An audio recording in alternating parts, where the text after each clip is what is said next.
this is an iHeart podcast. Guaranteed human. I turned off news altogether. I hate to say it, but I don't trust much of anything. It's the rage bait. It feels like it's trying to divide people. If we got clear facts, maybe we can calm down a little. NBC News brings you clear reporting. Let's meet at the facts. Let's move forward from there. NBC News, reporting for America.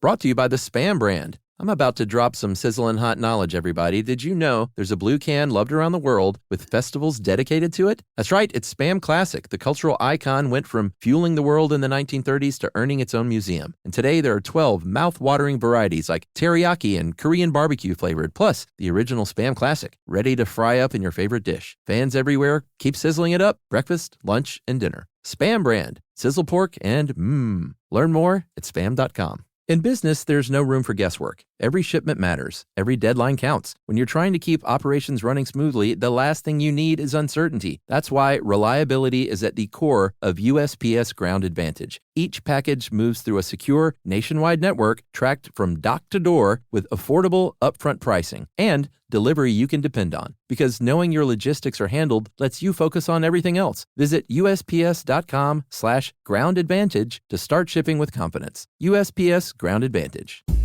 Hey everyone, it's been quite a few years since we dusted off our classic episode on the insanity that is Black Friday, so we thought we'd put it out there for you again. I'm glad we made this episode when we did because Black Friday's nearly gone away since then, so we kind of inadvertently came up with a document on a fading cultural phenomenon, and I assume historians of the future will rely heavily on this. In the meantime, I hope you enjoy this episode. Welcome to Stuff You Should Know from HowStuffWorks.com.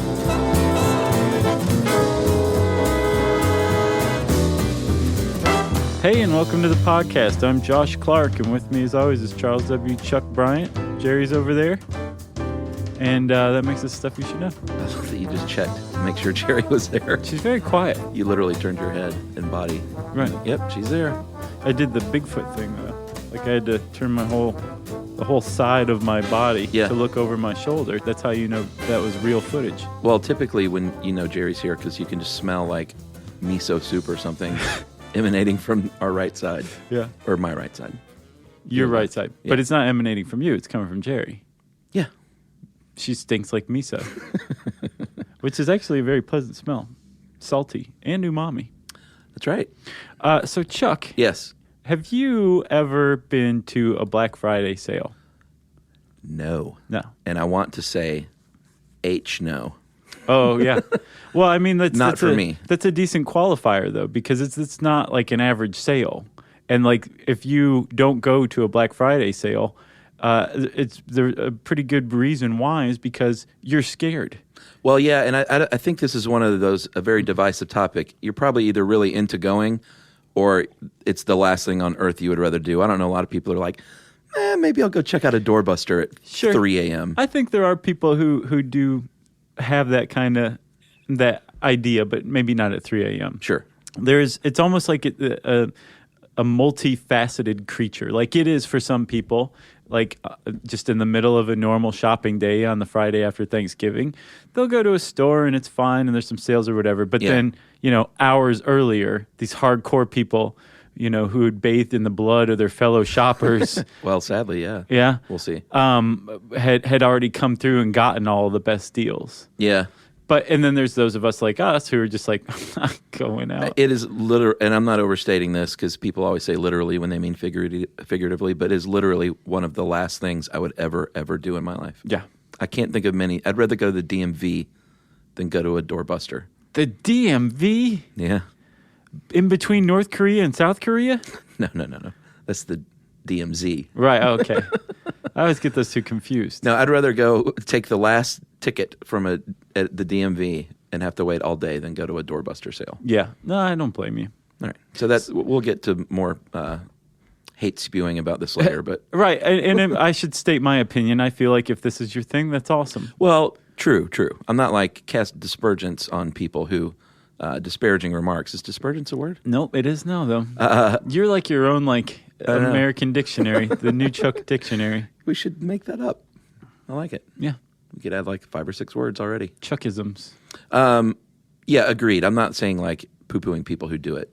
If you're into it, great. As long as you conduct yourself in a reasonable manner and you don't turn into a monster like others do. Right, but there is there are obvious criticisms of the day too, which we'll get into. But I think first, Chuck, we should explain what as you would say, we're talking about to the people who listen to this podcast and don't live in the United States, because Black Friday is pretty much a uniquely American experience. It is. I think most people probably know, but just very quickly, it is the day after Thanksgiving now in the United States. Yeah. Is known as Black Friday, and we'll get into the pretty interesting history of it. But it's the biggest shopping day of the year. Right. And there are all these crazy specials that they run, and we'll get into that as well. But quite simply, it is the busiest shopping day of the year. Day after Thanksgiving. Right. And its origins, the origin of the term Black Friday goes back kind of a ways, apparently to the mid-20th century. But the idea of going shopping, starting your Christmas shopping on the day after Thanksgiving actually goes back to the late 19th century, early 20th century, thanks to department stores like the Macy's Thanksgiving Day Parade. Yeah. And as a part of those parades, Santa It's no Claus... accident that it's a Macy's parade. Right, exactly. Yeah. It's still a good parade, though. Have you ever been? No, I haven't. Yeah, I've never been to the parade, but a couple of times Emily and I have gone to the day before when they blow up the floats, oh, yeah? Which is really neat. Very cool. You mean I have a friend who's actually holding one of the floats. Oh, really? One of the balloons. Oh, cool. This year, yeah. Yeah, it's fun to do, although we did it 8 or 9 years ago, and it was really neat and sort of crowded, and then we did it a couple of years ago, and it is nuts now. Is it? It's kind of gone overboard. Gotcha. The word got out. I think I saw something last year in the news. Yeah. Yeah. It's not a place to go if you don't like strollers. Let's just say that. Oh, yeah? Oh, yeah. Strollers with all-terrain tires? Yeah. But the idea of starting your Christmas shopping the day after Thanksgiving came from those parades. And they came from those parades because all of those parades, pretty much to a parade, featured Santa Claus.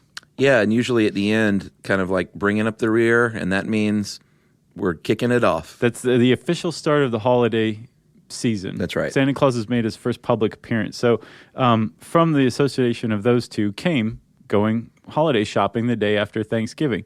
That was in the late 19th century. In the 50s, they think, or early 60s, the 50s, calling the day after Thanksgiving Black Friday came about, but it didn't necessarily have anything to do with shopping by then. It was from factory owners who apparently coined the term.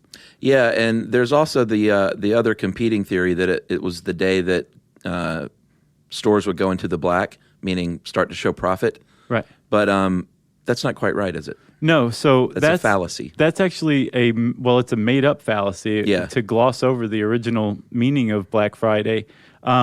And it came out of Philadelphia in the 60s, and the cops and the bus drivers and the city workers who worked downtown came up with calling that day Black Friday because apparently tons of out-of-towners would leave their homes on Thanksgiving, converge on Philadelphia to watch the Army-Navy game on the Saturday after Thanksgiving. But they had a day to kill, so they all started doing their Christmas shopping because there were sales in downtown Philly every year. And the place would be nuts. And this was where Black Friday came from. Apparently, the police department wanted to basically keep people away. So they'd be like, well, you don't want to go to downtown Philly. It's Black Friday. Right. And that was the original reason or origin of the term. Yeah, I see you saw in here an article from the AP in 1975. A sales manager at Gimbel's was quoted as saying that's why bus drivers and cab drivers call today Black Friday. Yeah. They think in terms of the headaches that it gives them.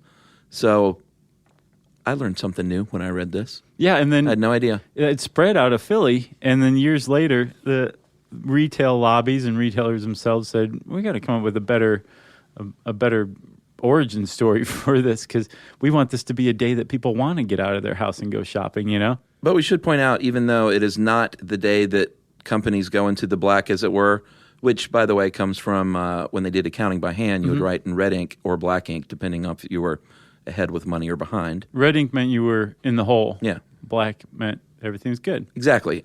Even though it does not mean that, the holiday shopping season is when stores make up between 20 and 40% of their retail profits. So that's a lot. Yeah, I mean, even Emily's small business, like I don't know about majority, but a large percentage of her yearly sales are, the couple of months. Yeah. And it's not just her. Apparently, in 2013, the National Retail Federation is predicting that Americans, just in November and December, Chuck, are you ready for this? Yeah. Americans are going to spend $602 billion in November and December. That's cray. That's a lot of cash. Yeah. In 2 months.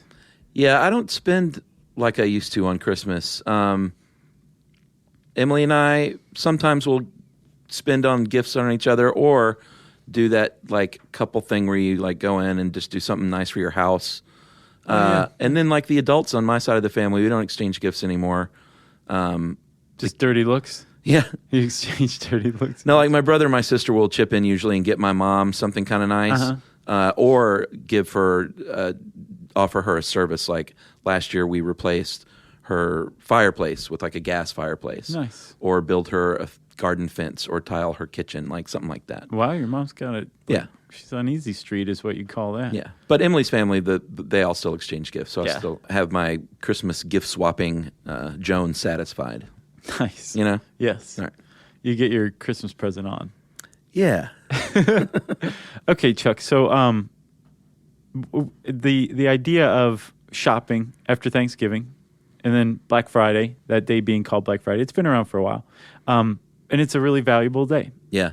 It kicks off that 2-month period where $602 billion is going to be spent on stuff. But it was retailers. created like Valentine's Day. It was literally created, and then the myth kind of became reality. Yeah. Just because they said, everyone's going to shop today. It's the busiest day, and it became that. Yeah, it wasn't until 2004. Yeah. Usually the Saturday before Christmas was actually the busiest shopping day of the year. Thanks to me. But the Retail Federation and all of the retailers were like, well, we can't tout that as the busiest shopping day of the year. We want to get people spending over the course of a couple of months, not the Saturday before Christmas.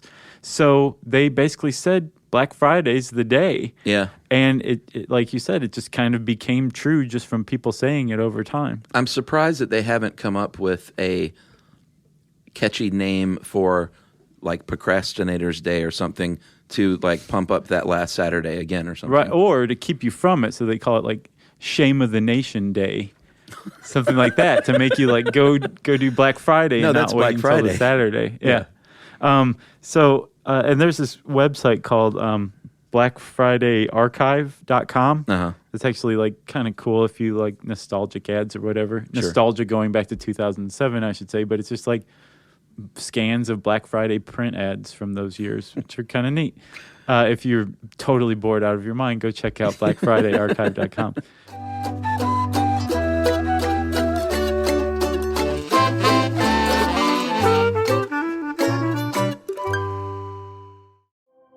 I turned off news altogether. I hate to say it, but I don't trust much of anything. It's the rage bait. It feels like it's trying to divide people. If we got clear facts, maybe we can calm down a little. NBC News brings you clear reporting. Let's meet at the facts. Let's move forward from there. NBC News, reporting for America. Mom, can I have Lingo Kids? Dad, Lingo Kids, please! When did we become the Lingo Kids house? No idea. Last week it was dinosaurs. This week it's... Lingo Kids! Why Lingo Kids? Because it's the best thing ever. We can play games with astronauts, wild animals, and superheroes. With more than 4,000 interactive games, songs, and shows, Lingo Kids is the #1 entertainment platform for young kids. So, no dinosaurs? And dinosaurs! Lingo Kids! Everything kids love. Download it for free. Professional wrestling fans, the action continues every week. Watch TNA Thursday Night Impact every week on AMC. It is like electricity flowing through your veins. Don't miss the adrenaline, the drama, and the total non-stop action. No one can ever be as good as this right here. Don't miss the action of TNA Thursday Night Impact every week on AMC. For showtimes and more information, visit TNAWrestling.com.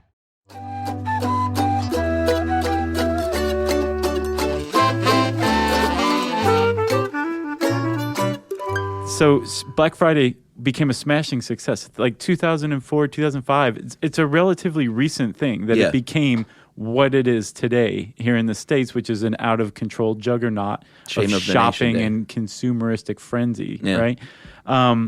But so it was so successful overnight that the retailer said, well, let's figure out ways to extend this whole week. Yeah. So they came up with Cyber Monday in 2005. Yep, that's pretty recent, and it is the online shopping version of Black Friday, the Monday after Thanksgiving. And that was another thing they just made up. Another self-fulfilling myth that they said that's the workers go back to their computer after Thanksgiving on Monday and they do all of their online shopping. Well, that wasn't really true, but now it is because the retailer said it was and the media reported it. And not to be outdone, in 2010, American Express invented Small Business Saturday, which is when you go out and support small businesses with your money. Especially ones that take American Express. Exactly. So it's interesting. They're literally creating days to tell people, basically, if you're not shopping today, you're missing out on really good deals. Right, exactly. And the more days, the better, as far as retailers are concerned. But there's only so many days after Thanksgiving.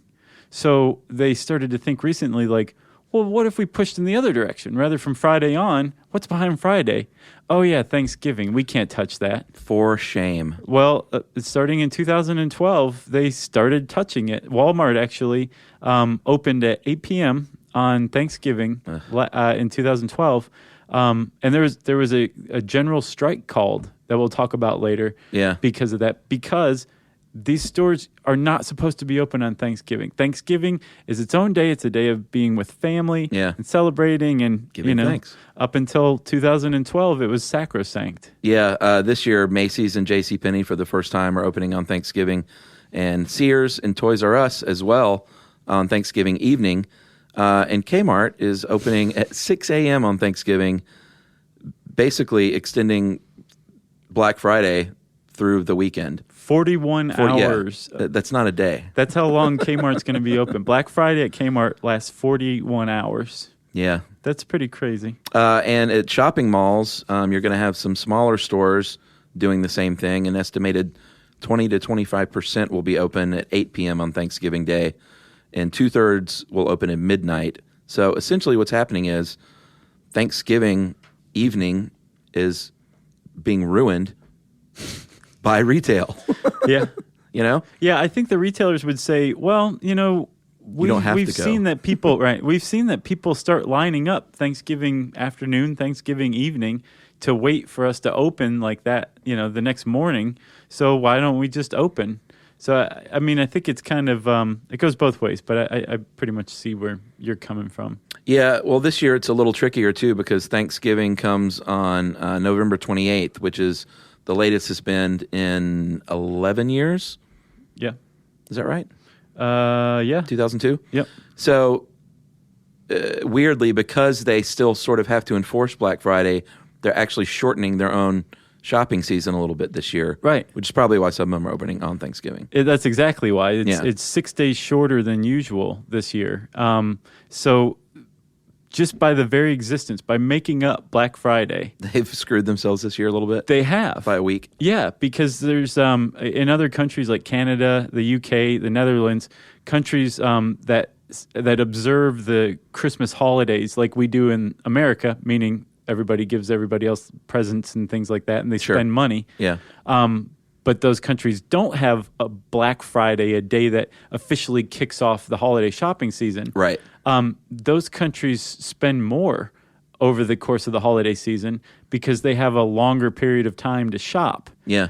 So without Black Friday, in America, the retailers would possibly make more money. So they've definitely painted themselves into a corner by making Black Friday such a thing. And this year, it's really kind of pointing out like, we may be shooting ourselves in the foot here. So what can we do? Well, their solution has been, we'll just take over Thanksgiving too. Yeah. but that's not necessarily sustainable. And there's a lot of people who are saying Black Friday is going to go the way of the dinosaur. Yeah, I read an interesting article in the New Yorker this morning, a finance article. I think it was New Yorker.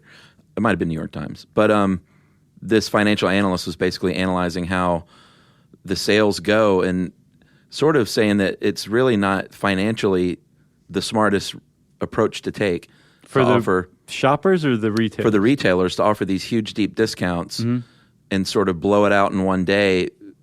A better, smarter financial approach would be to elongate the shopping season and not even discount things, maybe even raise prices. And his contention is that they're shooting themselves in the foot. Right. But I think he's right. Yeah, he probably is. But at the same time, if you're one of those people like me, frankly, who went to the mall the day after Halloween, and saw that the lights were up, the garland was out, Santa's workshop was ready to go. After Halloween? November 1st. Wow. The place was totally decked out for Christmas with Christmas carols piping through. Yeah, see, that's ridiculous. But see, but that was the great thing about Black Friday. It's like you had a month of just kind of chilling out, everything, getting ready between Halloween and Thanksgiving. Then you had Thanksgiving, and then the holiday season started. Without Black Friday, it's kind of like this dam that's holding back the holiday season from spilling into basically October. But with retailers figuring out that it's an impedance to them making money, it probably won't start the official season any longer. It'll probably be further back from now on. Yeah. Well, I think we're technically slightly in the minority. In 2013, 53% of the population of American adults said they will shop on Black Friday. So 53%. That puts us in the minority by a bit. Yeah. And in 2011, 152 Americans 152 million. Oh, yeah. Just 150. But they spent $500 billion. Yeah, 152 really rich Americans. 152 million shopped on that day for an average of 3 hours at a time, which is not too long, but that's... 3 hours is like, it's longer than I want to shop ever, but... I saw a woman who did 16, though, like a 16-hour stretch of shopping. She better have gotten it all done at least. I hope so. You know? Yeah. Like if she shopped for 16 hours and only got like 3 gifts, it's not time well spent. There's also evidence that the internet is basically knocking on Black Friday's door. Thanksgiving Day is the fastest growing online shopping day. Yeah. And I think like 70% of the people who said that they're going to shop on Black Friday said they'll do some or most of it online. Right. So the internet's still there for retailers to make money, but the idea of Black Friday in-store sales going extinct is probably not going to happen because it's its own thing. Like there's this one consumer psychologist or consumer analyst, I think, pointed out that it's a tradition, number one. Now it is. And number two, there's a certain element of like sport to it. It's more than just getting a good deal. It's like, throwing a fist at somebody while you get a good deal. There's something to it that transcends the whole thing. So we mentioned doorbusters. It's a central part of the cog that is Black Friday. And it goes back in print, believe it or not, to the year 1917 and anecdotally to 1895, wherein a retailer will basically say, you know what, we have one item, or usually it's a few now, but some really deep, and really super great deals on just a few select items. So like, for example, a good laptop for $180. Yes. And like deals like that, iPods for half off or a TV for like $200, like really, really, like you said, very good discounts. But here's the deal. It's a scam, people. Oh, it's a bait and switch scheme. It's a bait and switch. They've only got a very limited amount of these select items, which is why the violence happens, which we'll get to in a minute. And then after that, they're hoping you get in there. You don't get that laptop, but you're like, screw it. I'm at Walmart at 5 a.m. I might as well buy some stuff regular priced or slightly discounted items. And, that's how they get you in the store. That's how they get you. It is. And it's true that these items do exist and they are for that deal. They're for that price, I should say. But there's only like 10. And in the fine print, it's like one per person, and that deals is for in stock only. Like you can't get a rain check or anything like that. No. But the concept that these deals do exist for those items that are in the store, coupled with whoever physically gets their hands on that item first gets that deal. Yeah. Leads to doors actually being busted. It's called Recipe for Disaster. Yeah. All right, so before we get to the dark days and the bad stuff that can happen, truly, let's do a little message break. Okay. Stuff you should know. I turned off news altogether. I hate to say it, but I don't trust much of anything. It's the rage bait. It feels like it's trying to divide people. If we got clear facts, maybe we can calm down a little. NBC News brings you clear reporting. Let's meet at the facts. Let's move forward from there. NBC News, reporting for America. With my mom and dad living in Orange County, when we bring my 5 and 7-year-old to visit, we are sometimes in for a 2-hour drive that could feel like 10. Oh, as an avid camper, I know all about this. We'll pack up the RV and know this is either going to be the trip of a lifetime or a complete disaster. Which is why we load up the iPads with Lingo Kids before we even pull out of the driveway. It's what dreams are made of. Lingo Kids keeps kids engaged and quiet with over 4,000 interactive games, songs, and shows that kids simply cannot get enough of. You can pack whatever you think you'll need, but Lingo Kids is the only entertainment you'll need for a stress-free car ride. Or really, any ride. Plane, train, hovercraft, whatever. Download Lingo Kids for free today. Or unlock even more amazing content with Lingo Kids Plus. Choose the yearly plan and save up to 60%. Search Lingo Kids in the App Store or Google Play. Lingo Kids, everything kids love. Professional wrestling fans, the action continues every week. Watch TNA Thursday Night Impact every week on AMC. It is like electricity flowing through your veins. Don't miss the adrenaline, the drama, and the total non-stop action. No one can ever be as good as this right here. Don't miss the action of TNA Thursday Night Impact every week on AMC. For showtimes and more information, visit TNAWrestling.com. Stuff you should know. All right, let's go back a little bit to 2008. And probably I was going to say the darkest incident, but I think the Toys R Us may be darker. I think this one's darker because so many people were involved, yeah. Yeah, that's true. All right, 2008 in Valley Stream, Long Island. It was at a Walmart, and it was 5 p.m. on Thanksgiving. So basically people there the day before. It wasn't one of those days where it was open on Thanksgiving. Right. So they're there to wait till 5 a.m. So at least 12 hours ahead of time. There were about 1,000 people already set up there. Some people are camping out in tents.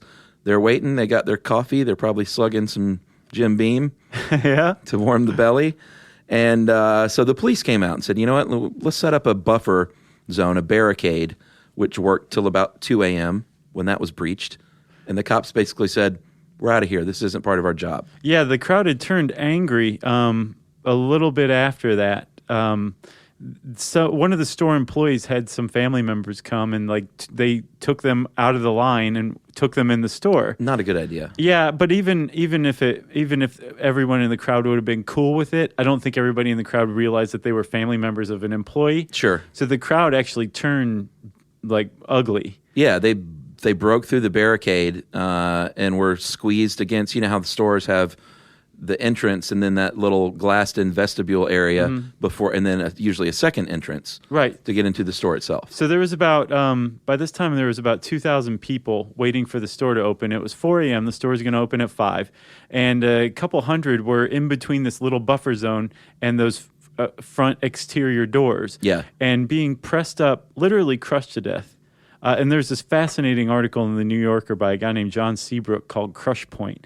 And it's about not just this incident, but just crushings in general, where a crowd can crush somebody. Yeah, we covered that years ago. It seems like it. Yeah, totally. But anyway, you should check out that article. Yeah, people literally yelling, push the doors in, chanting this.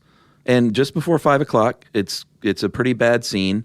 And workers in that vestibule area realized that there was a pregnant lady named Leanna Lockley being crushed against the doors. And so they were like, we got to get this lady in here. Yeah.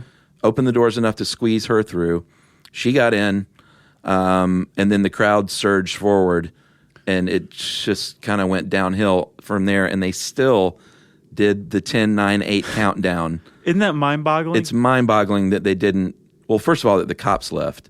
Yeah, they said apparently in a court deposition that the cops, when they left, said controlling this crowd's not in our job description. Good luck.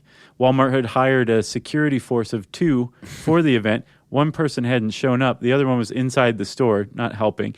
So they got a bunch of their stock guys, their biggest dudes that they could find, and said, come stand in this vestibule and help anybody who like falls down or if there's That's when I would have been like, dude, that's not in my job description. Exactly. Well, they didn't say that. And when the doors finally opened after the festive countdown, while these people were being crushed against the front. Unbelievable. The doors started to open, and right when they opened, they actually gave way and were literally busted by this wave of humanity.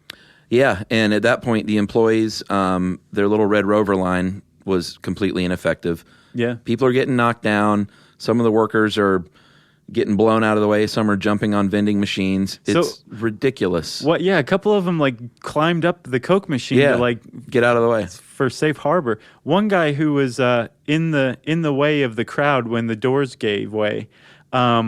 This article by John Seabrook puts it that he was blown back. Yeah. So again, there's a vestibule. There's the outer doors. There's the vestibule, and then there's inner doors, and then there's the store. This guy got blown from the outer doors all the way through the vestibule, through the inner doors, into the store by this wave of people. 2,000 people. Yeah, just coming in all at once, all trying to get their hands on that doorbuster. Yeah, like an iPod or something. Yeah. So that's not the end of the story, sadly. People are getting crushed. This pregnant woman trips over some old woman. She's on the ground at this point, pregnant. Yeah, Leanna Lockley, right? In danger of being, trampled to death. And then she somehow managed to get to her knees and saw an employee. Do you know how to pronounce his first name? Jimte Demore. Jimte Demore. Mm-hmm. He was assigned to help people in case anyone fell down next to her.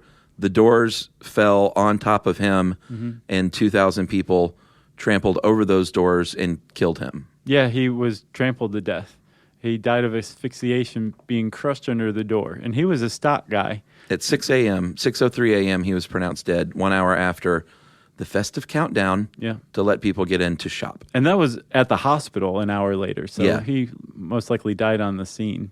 And pretty awful. What's crazy, Chuck, if that story's not bad enough, tramplings are actually really common. Yeah. And like somebody might not die, you might not be asphyxiated, and he might not have died had he not gotten caught under the door. But the people getting knocked down, if you want to see this, just go onto YouTube and type in Black Friday. Not even Black Friday tramplings. Just type in Black Friday, and you will see tons of compilations of store security footage of people coming in right when the store opens on a Black Friday sale, just climbing over one another, knocking each other down. Some people help other people up or drag them out of the way or whatever, but just as frequently, people just climb over the ones who are down. For a sale, it's insane. I seriously encourage everybody to go check out some video of it. Yeah, I can't believe that after this incident that there wasn't a law passed outlawing outright Black Friday sales. That's not gonna happen. That is not happening. Well, but it's ridiculous because it's economists and analysts have proven that you can have it's not like they'd lose money. They would probably make more money if they didn't have these blockbuster sales. So it's not like they could say, well, like, you're keeping me from doing my business. Right. I don't know. I just can't believe they can't outlaw something like this. So that was a pretty horrendous example of a crowd crush and a trampling. Yeah. But other things do happen. You mentioned the Toys R Us in Palm Desert, California, a couple of years back, right? Yeah, that was in 2008. These two women got in a fist fight, and then their husbands got into it. And basically, first of all, these two men were carrying guns into a Toys R Us to Christmas shop. Yeah. Which is a little weird. And they started a shootout with each other, basically. Yeah. And not a very skilled one, apparently. I read about it. Like, one guy forgot to cock his gun. Right. The other guy, his didn't work either, so they start chasing each other through the store. Shooting at each other. Yeah. Luckily, no one else died. Right. But those two gentlemen shot each other and died. Yeah, in a Toys R Us because of their wives got in a fist fight. Yeah, on Black Friday at a Toys R Us during Christmas shopping. I'm surprised no one else, if they're running through the store shooting. I think everybody cleared out of their way. Yeah. I know I wouldn't follow them around and be like, hey guys, what are you doing? Where's the doorbusters? In 2011, a woman at a Los Angeles Walmart pepper sprayed some people in the video games. Mm-hmm. Initially, the cops thought, well, this lady was some Black Friday jerk. Which would make her a pretty awful person. Yeah, but apparently the real story is, and she actually got out of it, was that her children were attacked, punched, kicked, thrown to the ground by shoppers trying to get an Xbox from these children. And so she defended her kids by pepper spraying these jerks. Right, and this thing still hasn't been settled. The most recent thing I saw was that a year on, so last year, the cops still hadn't filed charges. So I guess they believed her story. But she shopped anyway after that happened and bought her items. So she pepper sprays a bunch of people, affects 20 people, causes a bit of a trampling, pandemonium, and then two horrible things happened after that. One, like you said, the lady took her kids and her items and went to the store and checked out, bought her stuff. Second, the people outside the immediate circle where she pepper sprayed, but still in that little area, stuck around, still tried to get their hands on the sale item. Yeah, they're like checking out and their eyes and nose are watering. Yeah. There's like, just ring it up. Let me get home. Yeah. And then, of course, Chuck, there's the workers as well. Well, yeah. I mean, no one wants to work on Thanksgiving. And this year, like we said, a lot of retailers are opening on Thanksgiving, and there's really not anything they can do about it if they want to keep their job. Right. Which is really sad. And Walmart employees planned a strike, I think, last year in 2012. Yeah. And it didn't work. Only 26 of the 4,200 stores reported striking employees. So for fear of losing their jobs, probably they had to come to work anyway. Well, Kmart in particular was criticized this year for opening at 6 a.m. on Thanksgiving. Yeah. And Kmart said, these people don't have to work. Like, we're not forcing them to work. And their critics are saying, well, actually, that's not necessarily true because you're using part-time seasonal employees.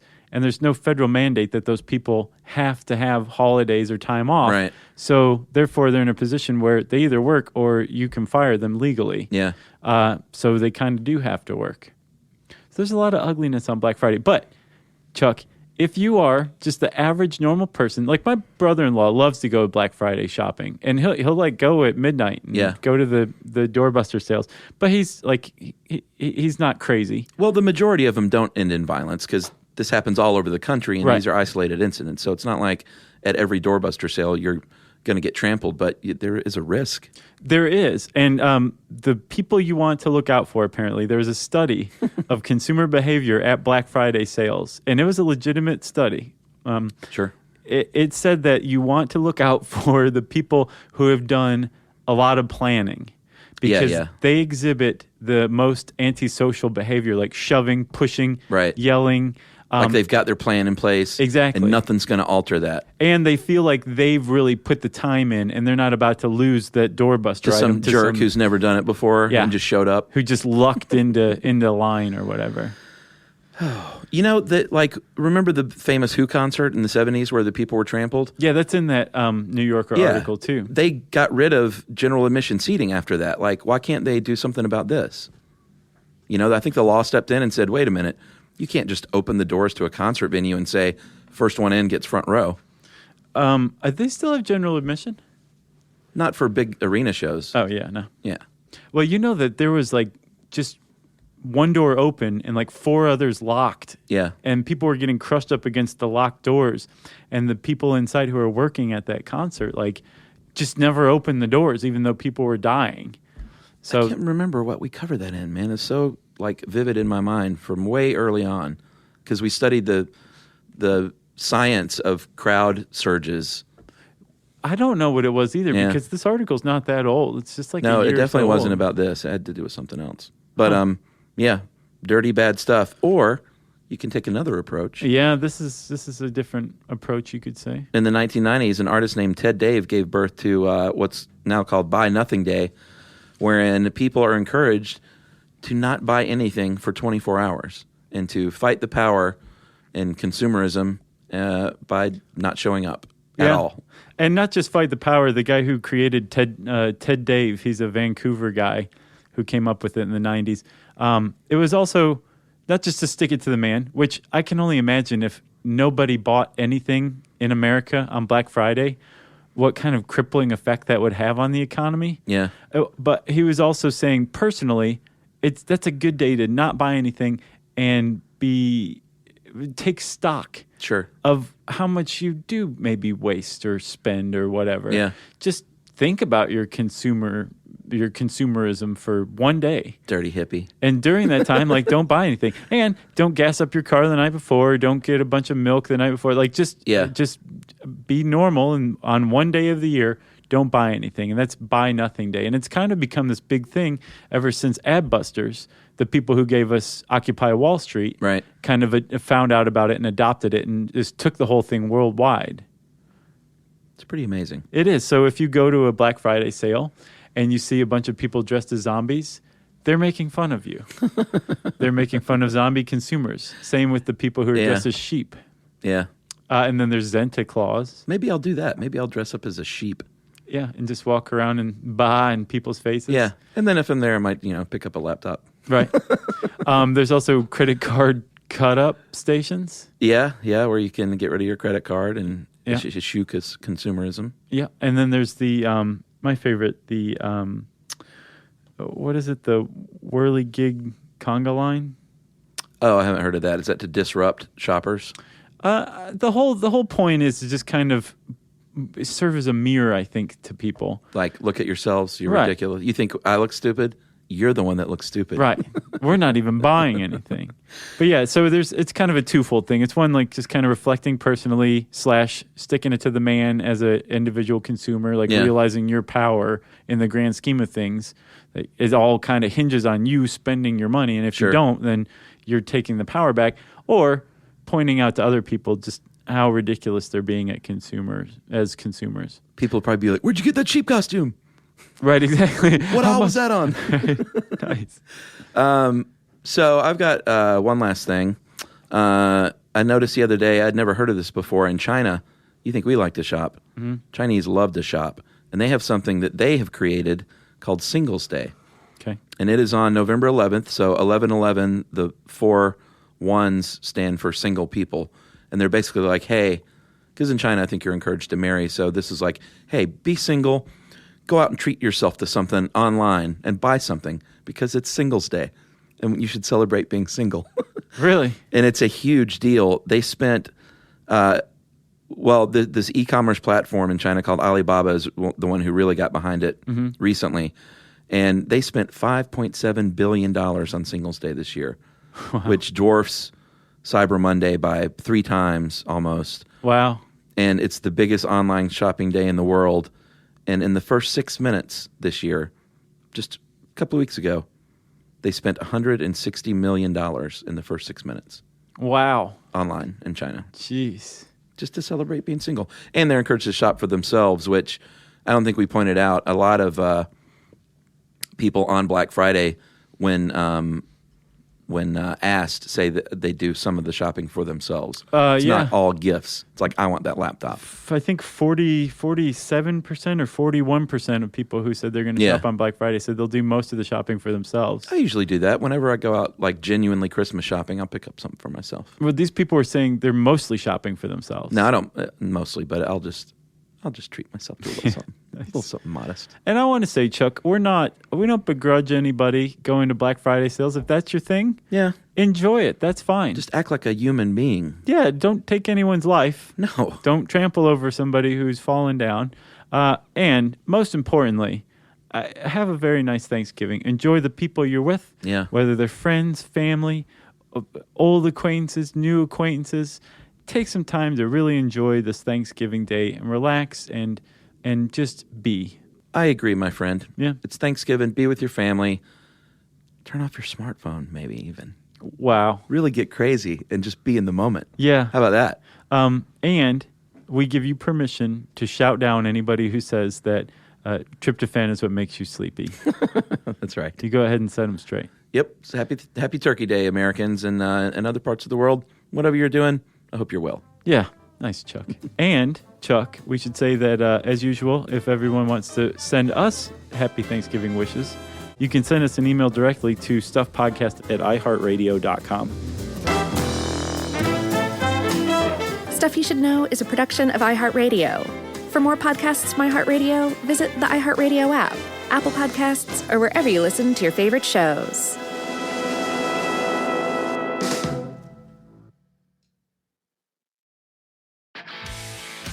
If you're a lineman in charge of keeping the lights on, Grainger understands that you go to great lengths and sometimes heights to ensure the power is always flowing, which is why you can count on Grainger for professional-grade products and next-day delivery, so you have everything you need to get the job done. Call 1-800-GRAINGER, click Grainger.com, or just stop by. Grainger, for the ones who get it done. T-Mobile has the best plan on the best network. Just ask Kevin Bacon. Today, business happens virtually everywhere. That's why you need Supermobile from T-Mobile. The best plan on the best network, letting you run your business from your phone like never before. In moments of high demand, T-Mobile's network adapts to put your business connection first. Discover more at supermobile.com. Best business plan based on combination of advanced network performance, coverage layers, and security features. Best network based on analysis by Ookla Speed Test Intelligence Data 1H2025. Ookla trademarks used under license and reprinted with permission. When Kohler, global design leader in luxurious kitchen and bath products, asked me to be their ambassador for timeless, elegant, durable cast iron, I said, I'm in.